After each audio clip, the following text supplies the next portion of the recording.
மாவு புளிச்சிருச்சுன்னா என்ன பண்ணுறீங்கன்னா, அந்த மாவு கூட முதல் நாள் அரைச்ச மாவு புளிச்சிருச்சு, அதனால் கீழே குப்பையில் கொட்டாதீங்க.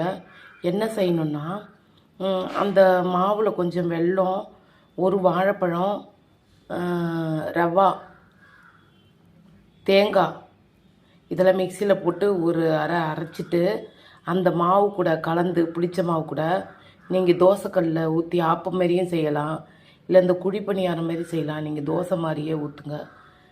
ஊற்றுனீங்கன்னா உங்களுக்கு சாப்பிட்டா எண்ணெய் கம்மியாக ஊற்றிக்கலாம், அதிகமாகவும் ஊற்றிக்கலாம். உங்களுக்கு தேவை யாருக்கு உடல் வந்து பாதிப்பு இல்லையா அவங்க அதிகமாக எண்ணெய் ஊற்றிக்கலாம்.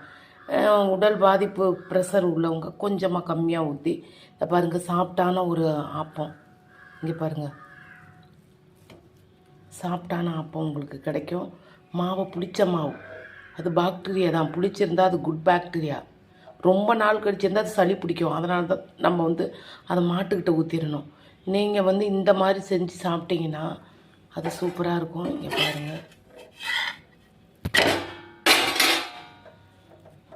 இதுக்கு வந்து தேங்காய் பால் அரைச்சி தொட்டுக்கிட்டால் நல்லாயிருக்கும்.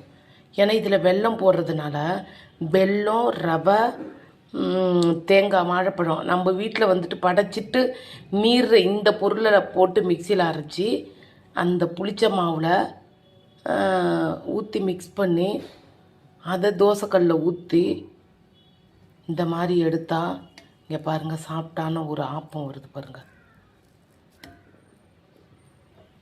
சாப்பிட்டா இருக்குது. இது குழந்தைங்களும் சாப்பிட்லாம், வீட்டில் இருக்கிற பெரியவங்களும் சாப்பிட்லாம்.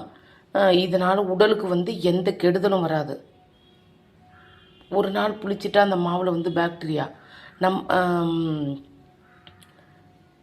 நல்ல பாக்டீரியா எப்படின்னா, முதல் நாள் வந்து அரைச்சி இட்லி மாவு, அரிசி மாவையும் உளுத்த மாவையும் புளிக்க வச்சாதான் அது நல்லாயிருக்கும்.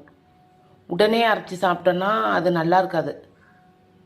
அதுபோல் தான் இது ஒரு நாள் எக்ஸ்ட்ரா இருக்குது.